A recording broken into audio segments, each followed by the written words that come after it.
Welcome to the Amazing Authorities podcast, where game changers, visionaries, and category leaders share how they built their brands, platforms, and global influence. Your host is Mitch Carson, international speaker, media strategist, and creator of the Instant Authority System. If you're ready to learn from those who've done it and want to become the go-to expert in your space, you're in the right place. Adam Brownlie is in the house. Adam hails from Brisbane, Australia. Believe it or not, we're not too far apart with our time zones because the American is living in Thailand, as some of you know. Adam is 2 hours ahead of me, but he is light years ahead of me about the area of happiness because he's the author of Happypedia. And he's going to let us know today, based on his research and extensive research, on how to be happy all over the world. Welcome to the show, Adam. Thanks, Mitch. Looking forward to talking about it. Yeah, let's take a picture. Show us the cover of the book that's going to be released very, very soon. It's a large compilation of facts. Yeah, this is the design, Happypedia. Very a holistic guide to happiness with a modern philosophy. I love that subtitle. What does that mean? Modern philosophy and about happiness. So modern philosophy, it's a real science-based philosophy. You know, modern day society, we're all about science. We want proof. I know you're a data guy. We want data to support it. So it's a philosophy really drawn from science. The holistic part, when the final cover comes out in a couple of weeks, it's going to be different. It's going to be a guide to happiness. The holistic was throwing a few people, as in like it's a bit sounds a bit spiritual or something like that.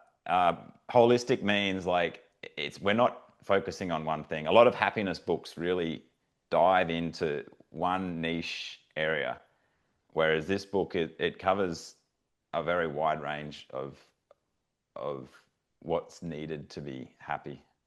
So that's where the holistic. Well, you mentioned the happiness, and I've got a friend named Ken Honda, who's a very well-known international author, Japanese-based. He wrote a book on happy money. His is very specific to how to make your money happy. Therefore, you make money and are comfortable with it. Do you cover finances? Do you cover health? I mean, you're a very fit guy yourself, so I would imagine that's important to you to be happy. Is that a fair assessment? Yeah. Health 100% ties into happiness. You know, you could say a happy body is a healthy body. A healthy body is a happy body. Maybe I should work that into my book somewhere. The book starts off with the 6 pillars of happiness. Okay. And you'll see a big correlation here with what any health person would say. So the 6 pillars are eating well, sleeping well, socializing well, exercising well, having novelty, and hope. So obviously you can see if you've got these 6 pillars, you're going to be a pretty healthy person. Well, the two that I hadn't heard before, Adam, I want to get let's unpack those a little bit. You said novelty, and what was the other? Hope. Tell me about those two, because we've heard about health, and so we can certainly spend time on those, but those were 2 unique pillars I have not heard before. Yeah, so novelty kind of threw me too, but I'll just tell you how I got to there. Sure. So when I started writing this book, first thing we needed to do was define what happiness was. And so it's obviously an emotion, but then to talk about how to be happy, we need something more tangible. And so what I came to is happiness is when you have the right balance of serotonin, dopamine, and oxytocin. Basically, if you've got these 3 hormones in balance, you are happy. You can't not be happy if you've got them in balance, in that right balance. And if you don't have them in that right balance, you're unhappy, and there's nothing, you just can't be happy. So how do we get those hormones into the right balance? So I just started researching, and that's what I've done over the last few years, just research what gives us these hormones. And after I found all these things that give us these hormones. I then grouped them into those 6 pillars. And when I first saw novelty come up, I was like, that doesn't sound right. So I sort of brushed it aside, but it just kept on coming up again and again. So I was like, you know what, we've got to include this. So novelty is basically learning. We love learning, and without learning, we get bored and stressed. So learning could be just learning a new instrument.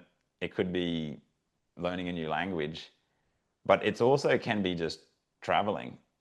So seeing new sights. When we have these new experiences, we are learning. We mightn't be learning a new skill, but we're learning, and the body loves that. And When you say yeah, the body loves that, what is how does that play out? well, it gives us the hormones we need to be happy.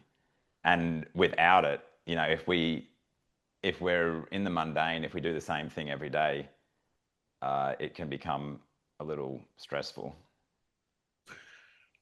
And travel. I remember when I came to Australia the first time, I took a little time for tourism because I went to Melbourne, and then I went around.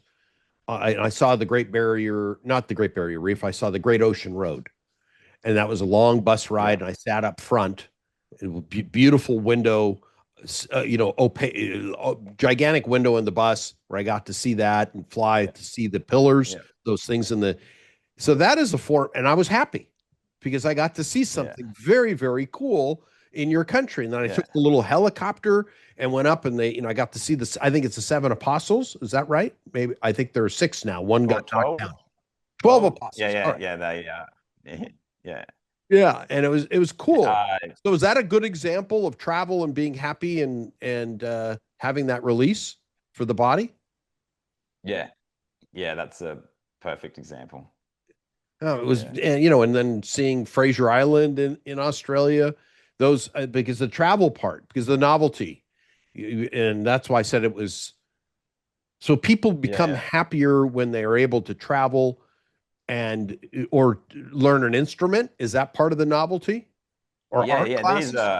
These are big ticket items, but we don't always have to do something that big. Like even just taking a, you know, if we walk the same route to work every day, just walking a different route, Okay. you'll feel you'll feel it. You'll feel a little bit of positivity when you see something new. And you know, when you try a new food for lunch, you know, every day you've been having the same takeout or you've been bringing your same lunch, and then you try something new and you're like, oh, that was good. I enjoyed that little bit of novelty in my day. Uh, so yeah, they can be small but big things. Uh, yeah. No, I like that. So how about walking backwards? Uh, each to their own, you know, each to their own. The other thing with novelty is it can be a little bit anxiety provoking.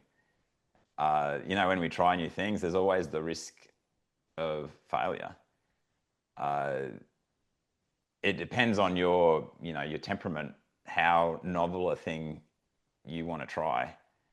Uh, you know, going into a new community and meeting new people can be really uh, fun, uh, but it can also be anxiety provoking. Traveling, the same thing. Like traveling and seeing the new sites, maybe going to the pyramids could be a really fun experience, but it's also could be a little bit scary if you haven't done something like that before. So yeah, that's often our challenge in experiencing novelty. Okay, and did this come up in your research? Because you had, I think, researched over 500 sources, I read. Yeah, yeah, yeah, yeah. So that when I started researching what gives us these hormones, novelty was one of those.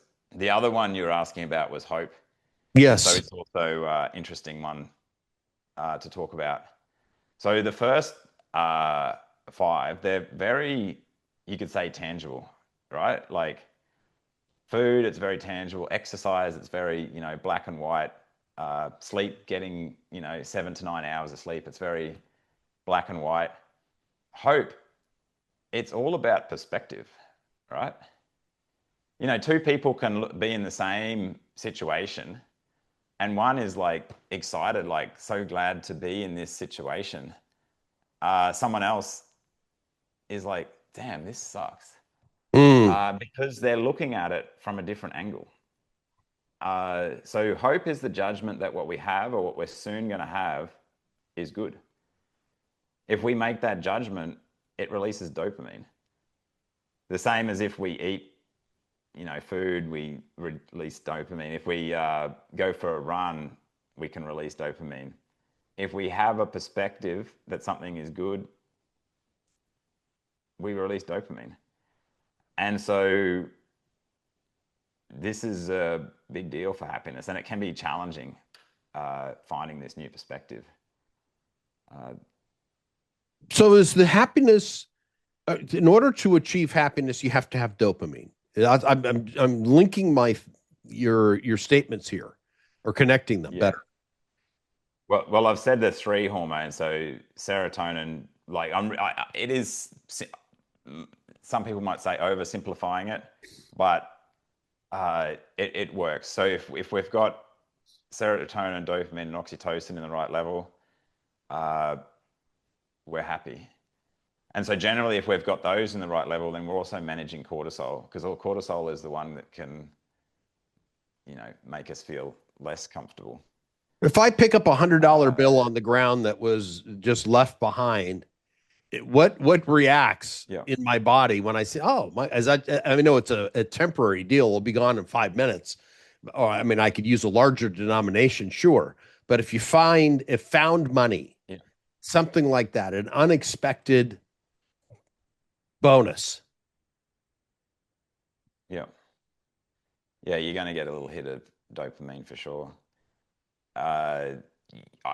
Most people judge money as good.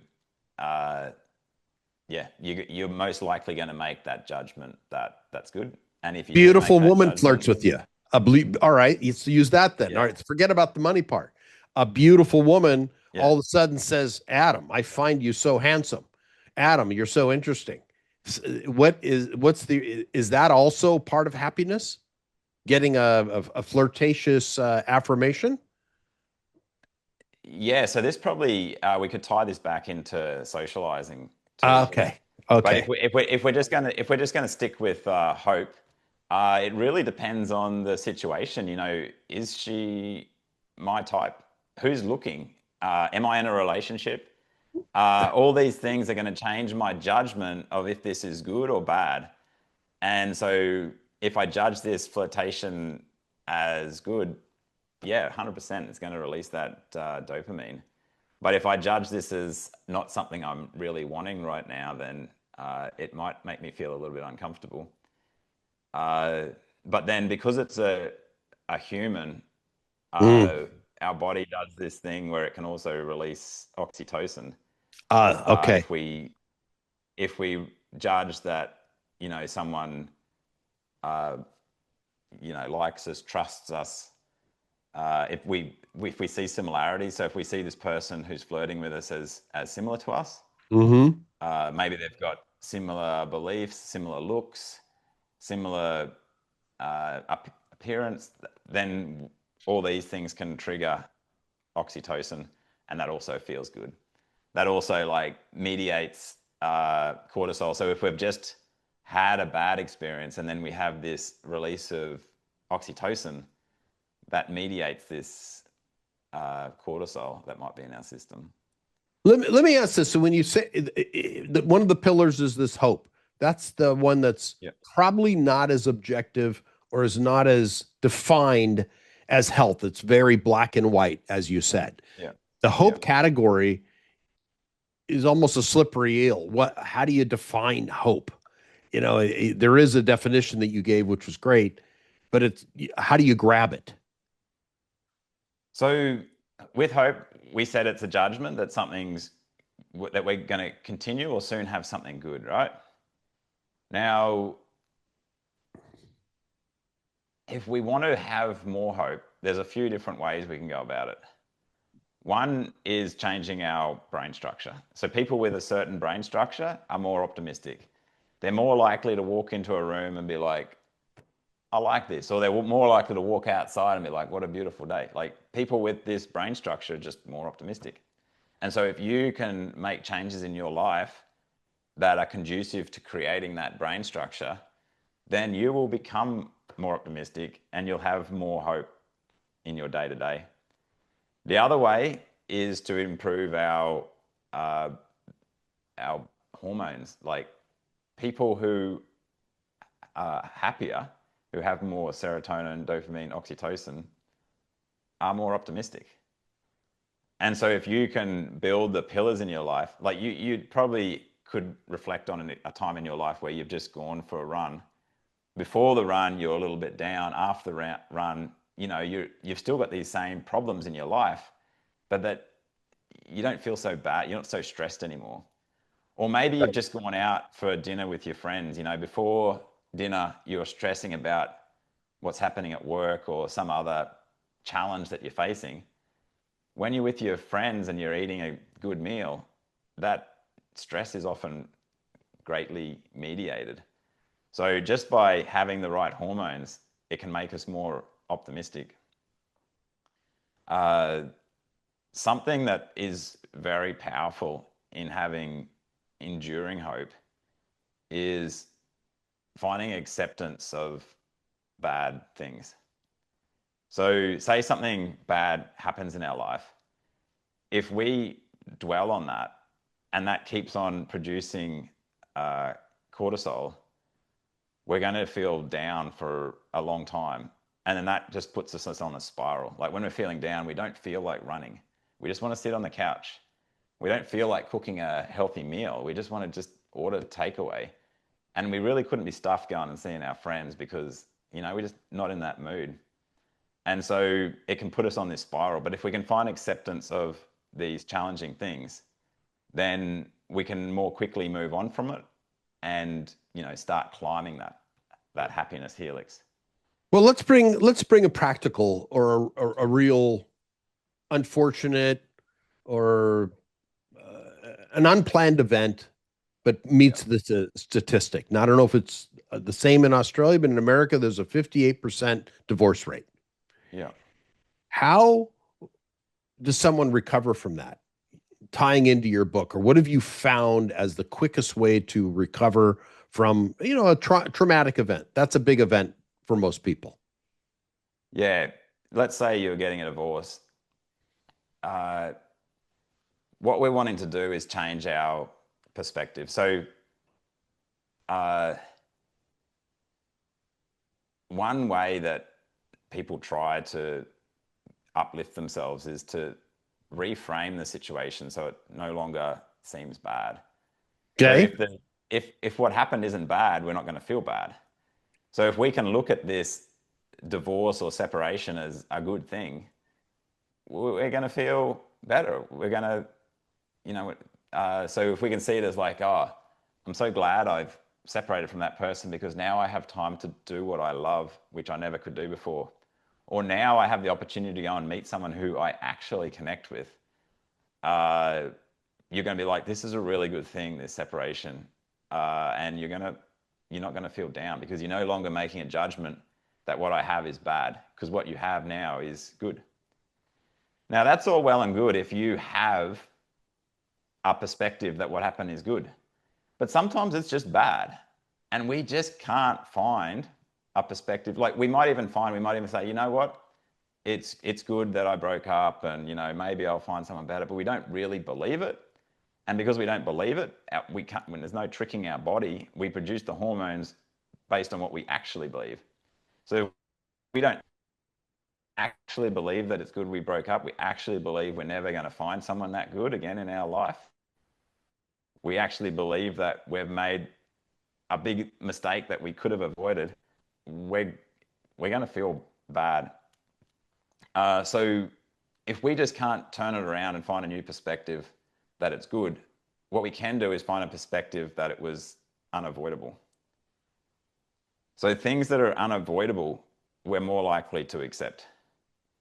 Well, I mean, that's a real world example that you're explaining. And I tend to agree with you. It's a matter of framing it. But when you're in the throes of it and it's right in your face, yeah, it, yeah. the compartmentalizing of that experience can be challenging. What would you suggest? What are some processes in order for people to compartmentalize and then look at it, okay, and frame it correctly? This is a good thing because I'm not compatible with this person anymore.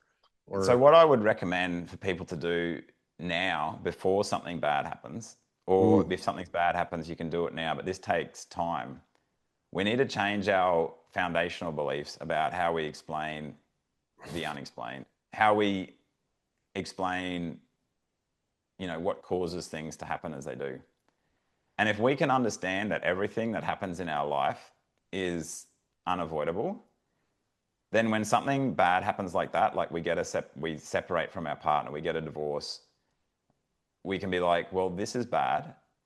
It's not what I want, but it's unavoidable. There's nothing I could have done to prevent this.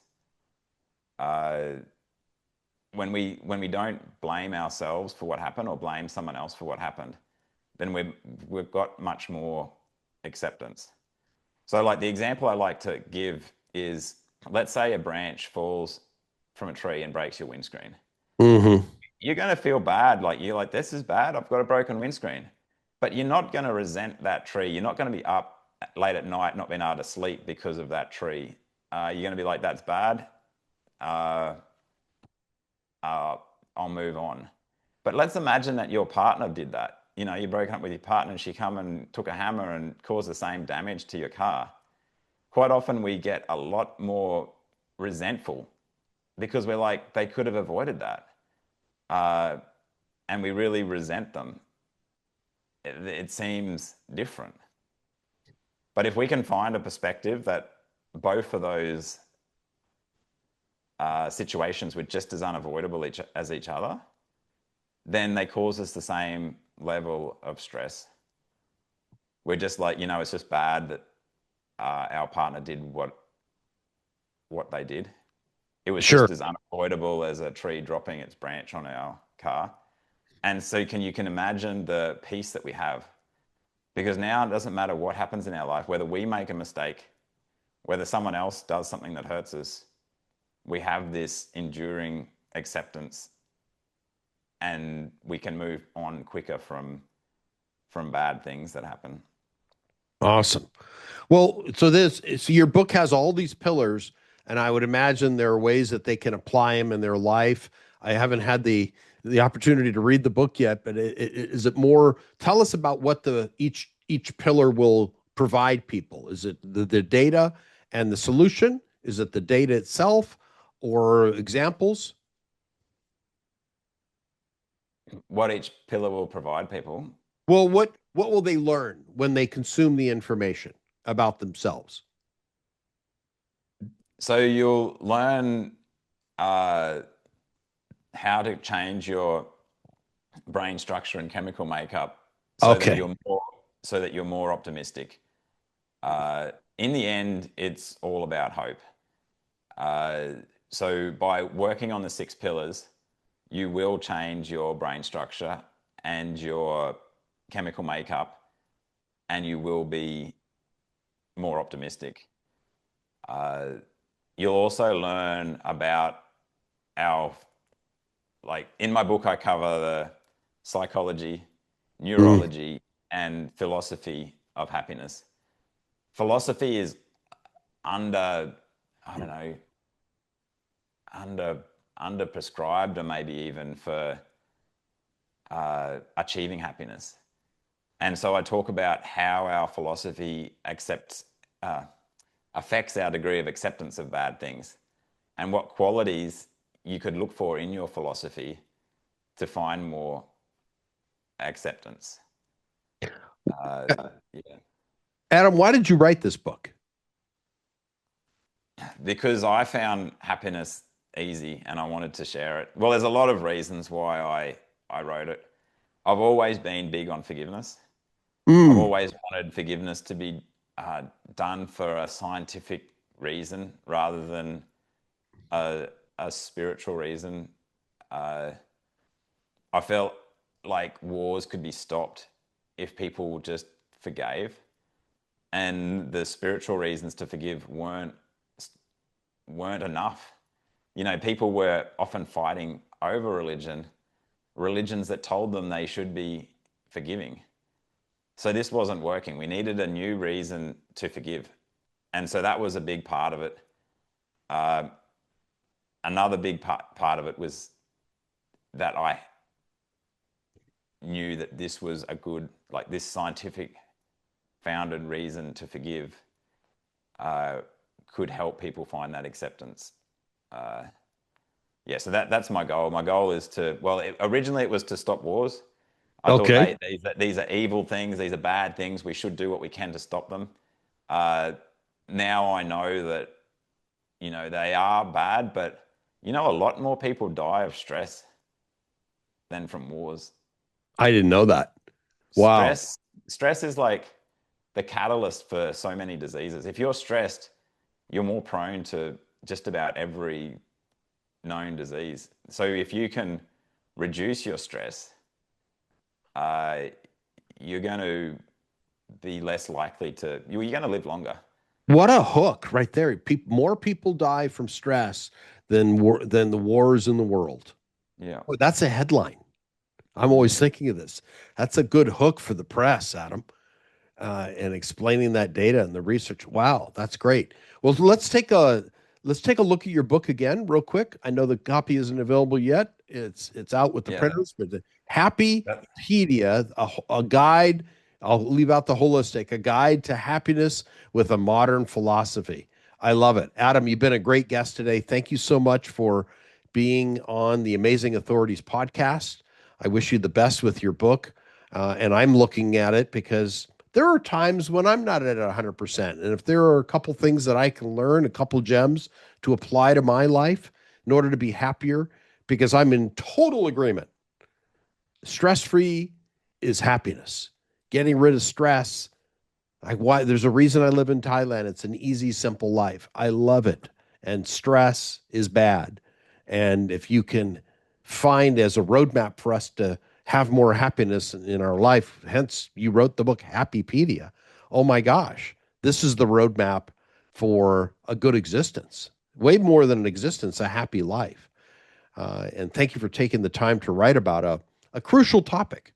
And I hope you find success stories throughout the world when it's out there in the marketplace. Yeah, thanks, Mitch. Really looking forward to changing. Thanks for tuning in to the Amazing Authorities podcast. If today's episode inspired you, take a moment to subscribe, rate, and leave a review. It helps more experts like you rise to the top. For behind-the-scenes access and free resources to boost your authority, head to mitchcarson.com. Until next time, stay amazing.